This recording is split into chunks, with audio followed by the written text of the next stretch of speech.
Hello everyone, this is Endgame Arts and another box and another breakdown of the demo.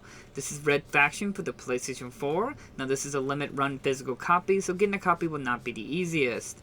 As well as this physical copy comes with the update version 1.01 already on disc, and there were no updates available since the making of the video. Now this on-disc update just mostly said bug fixes, as well as changing the icon they used in the PS4's UI was changed. Now, again, there were no updates, so this is the most fullest updated version of Red Faction. Now, keep in mind, Red Faction is a PS2 game. This, though, is not an HD remaster. This is more of a PS2 port and more of an enhanced port of the game than an HD remaster. I know it's a bit confusing, but there is a distinct difference between the two. Now, as I said, it is the PS2 game. Going into it, it's a little bit more sharper graphics and representative of the game. But all the functions from the original game is still there. So you still have the single-player campaign, as well as the multiplayer. You can play with 2 players, as well as the bots and so forth. Now, going into the game, this was the first time I ever played Red Faction. I do have Red Faction, the original one, on PS2. So it was really fun to go into this game as the first time and experience it on the PS4. Going into the game, it was a pretty, actually decent good time. I actually greatly enjoyed my time with this game to an extent. Now, the game about Red Faction was that, of course, it's set onto the red planet Mars, and you're a faction called the Miners, and you're being abused and misused by the security groups within the planet, and you're almost basically thrown into slavery.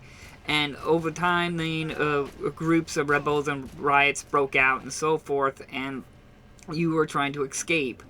Then many other events take place, but the things that define Red Faction and compared to other first-person shooters is that it had almost indestructible environment, where you can lay explosives and grenades and rocket launchers, and you were able to blow holes in the environment. Now, as weird as this sounds nowadays, it was a pretty amazing achievement back then on PS2 days. You gotta consider PS2 was 3 generations of gaming ago. And in my personal opinion, looking at some of the aspects of this game, the game still holds up decently in terms of game performance as well as gameplay and just overall graphics aesthetics. It is a bit bland at times, and you can see repetitive environments and so forth, but for what it was for a time period, it was still a decent experience. And it has some amazing things, like the enemy can take a certain amount of damage and they'll try to run and take cover and beg you to not kill them. There is, of course, the destructible environment, as well as that the gameplay is quite fluid and smooth. Now, the game is pretty easy in terms of when you go to easy or normal, but when you jump the game to hard and impossible, the game ramps up in difficulty. Now, my first time playing through it, I played it on hard, and I did generally had a good time with it on hard difficulty. Though, the game has a massive spike moment in terms of difficulty increase, and I did personally felt this really kind of ruined the experience a little bit for me in the game. It's basically, I can summarize, when you start fighting the mercenaries group, or the mercs as they call them in the game. The difficulty ramped up so high that it almost eliminated all your previous weapons you used, and the only weapons you could really try to survive is using the mercs weapons and just mostly the precision rifle. The computer AI just became so aggressively damaging, as well as that whoever was in control of allowing the computer to have a weapon that one shot kills you, as well as this weapon is able to shoot through walls, needs to reconsider some game designs, as this became quickly frustrating and just repeated it of constantly dying is had to reload. But on the subject of loading, please keep in mind Red Faction does not have an auto-save feature as we experience nowadays. You do need to manually save. And since PlayStation 4 does not have the typical select and start button, you need to press in the touchpad on the left side to bring up the select menu and manually save your game. This is important because if you don't save ever, you will have to start your entire campaign over again. So remember, click in the left touchpad button as your select, and then click the manually save. So basically you're manually saving a lot.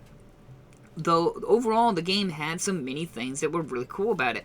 As I said, there's a certain moments in the game you can choose to go about it in certain ways, like you can choose to gung-ho and play Rambo and kill off a bunch of doctor areas, or you can try to go through it without killing anyone. Though there's a little design weird area in the game to avoid this, where you have to stand in front of a desk with your gun pointed at a guy for like 3 minutes before he finally gives you the card.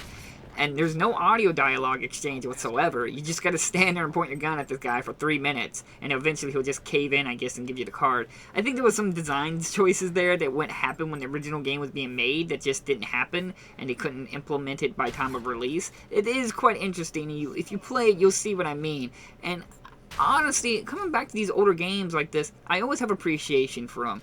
And I always have a love for going back and seeing where we've started and where we've come. And when you see these enhanced ports or HD remakes or remasters and so forth, it's nice to see how even this game, with its dated graphics and some of its game designs and so forth, even still holds up as a decently gaming experience. Now, I do admit this was the first time I played Red Faction, but I played the original, or Red Faction 2, was my first time ever playing Red Faction, and I particularly really like Red Faction 2, but this could be based off strictly nostalgic. But I would love to see an HD remaster or enhanced port like this of Red Faction 2. And disappointingly, for a game that was about destructible environment, Red Faction here didn't really utilize it ultimately a whole lot in terms of progression-wise. There's a few times you gotta blow up a wall to go around it, and there's a few minor things here and there, but it didn't feel like there was a lot of need or reason for me to encourage me to blow up walls to find secret rooms or secret hideouts and so forth. So that felt a little disappointing.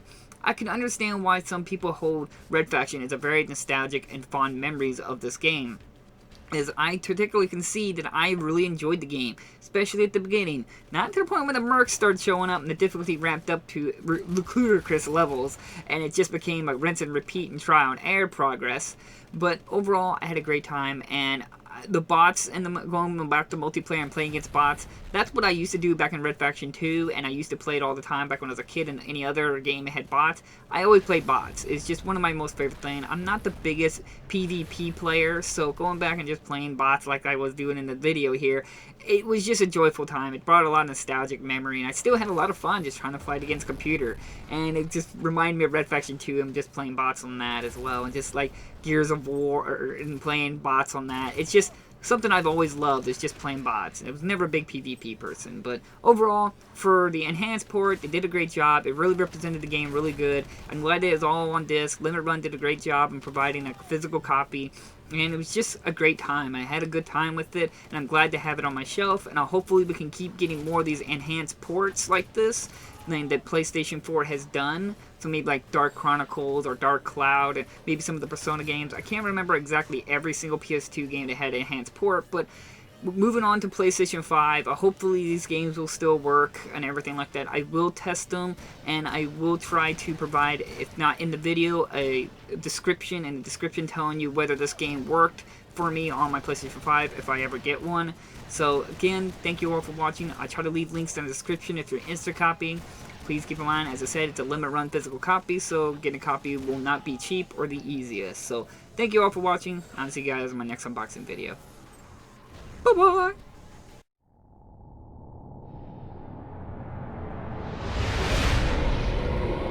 Mars. I always thought of it as a romantic place, a planet of mystery and adventure. Came here 6 months ago thinking it would be an escape from Earth. I wanted some time to think, to figure out what to do with my life. A year in the Altor mine sounded like a great way to straighten myself out. Man, was I a fool. Life in the mines is hell. I haven't had a minute to myself since I got here. You're jammed 8 to a room, time-sharing your bunks. Conditions are barely livable, and the guards are everywhere. Altor doesn't care if we live or die. We're at the breaking point.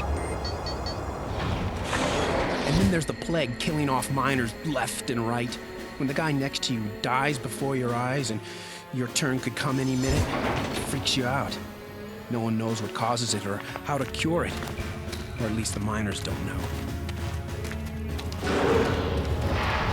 Someone named Eos is putting up pamphlets in the barracks, claiming that Ultor is responsible for the plague. The pamphlets urge miners to be ready to revolt against Ultor. A lot of miners are muttering, but nothing's come of it yet.